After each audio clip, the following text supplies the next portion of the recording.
Ce matin, nous partons à l'aube de Port-au-Prince pour rejoindre Wanko sur un marché dans les montagnes, accessible uniquement par des pistes très accidentées. Effectivement, c'est pas facile, le problème d'accès, on le sait.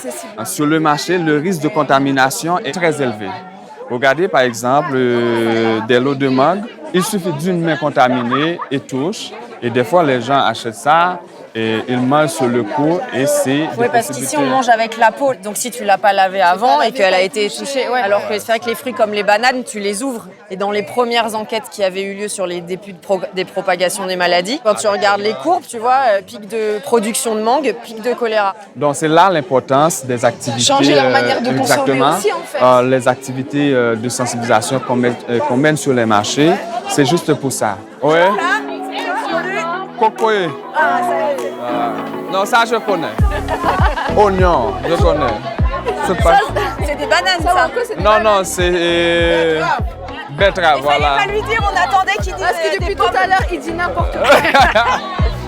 C'est des bananes. Là, la dame, elle vend du savon. Voilà, il vend du savon. Ces savons-là, on peut les utiliser aussi pour se laver les mains, etc. Maman, comment on vend le savon? Ça se vend à 25 gold. Pour avoir une idée, justement, on parlait tout à l'heure du salaire minimum. Oui, le salaire minimum, c'est à 300 gold. Donc, à chaque fois, tu as besoin de 25 gold pour acheter un bas de savon. Merci. D'accord.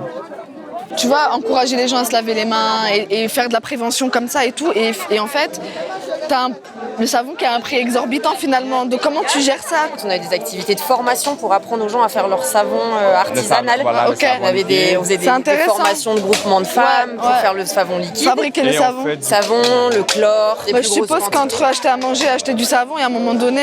Aussi avec l'impact du choléra, les gens ont vu mourir les gens de leur famille. C'est ça. Les gens ont aussi considéré Vous comprenez que c'est une question de survie.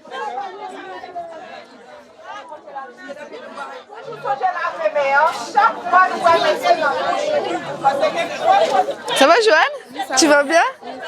Alors, tu peux nous expliquer un peu ce que tu fais là avec ton mégaphone dans le marché?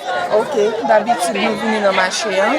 Nous recevons des cas de diarrhée dans la zone. Nous tous venons dans la zone, nous sensibilisons les questions que microbes là dans l'espace. Tu sais quoi, les messages les plus importants que tu fais passer, c'est les règles d'hygiène, comme on a déjà vu? Le message pour marcher, un message qui est plus important que nous passer, c'est laver les mains, pas faire besoin. Nous connaissons laver les mains, marcher, nous avons fait un pile échange. C'est-à-dire, il y a un collage dans le même monde, il y a un monde à bail, monde à gaille, un pile échange capable de faire, et puis c'est un lieu commun. Oui, parce que les équipes de solidarité font toute la partie, ce qu'on appelle eau, hygiène, assainissement, de la prévention. Ouais. Mais c'est aussi former les relais communautaires, dire où est la structure de santé qui est la plus proche. C'est aussi toute l'orientation du malade. Ouais. Quand quelqu'un est malade, c'est pas juste lui dire faut te laver les mains. Ouais, bien sûr. C'est tout, où est-ce que tu dois aller, qu'est-ce que tu dois faire avant qu'il y ait la partie que ce soit pris en charge. S'il y a une personne qui est malade, on est obligé d'aller jusqu'à 15 postes. Voilà, on se rend pas compte. Ça veut dire que tu fais près de 15 à 20 km à pied. Dans la montée. Voilà, de la montée. Et pendant les flambées, les gens ils meurent sur les bords de la route ou ils restent chez eux parce qu'ils savent très bien qu'ils n'arriveront jamais à monter. Ah, c'est cool, les mirlitons, c'est ça. Moi, j'aimerais bien que tu me racontes un peu plus, en fait, toi, comment tu as vécu la période du tremblement de terre, l'après, l'épidémie. Déjà avec le tremblement de terre, et je peux dire que c'était un très grand choc. Un choc pour la famille haïtienne, parce qu'il y a eu pas mal de pertes. Et pour moi aussi, j'ai pas perdu des membres de ma famille, mais j'ai perdu des amis. Et c'était très dur. Et au niveau emploi aussi, quand tu avais un emploi, tu le perds.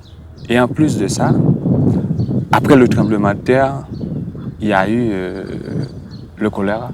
C'était tellement dur de voir des situations catastrophiques, voir tous ces gens-là qui meurent et on a envie de savoir comment les aider.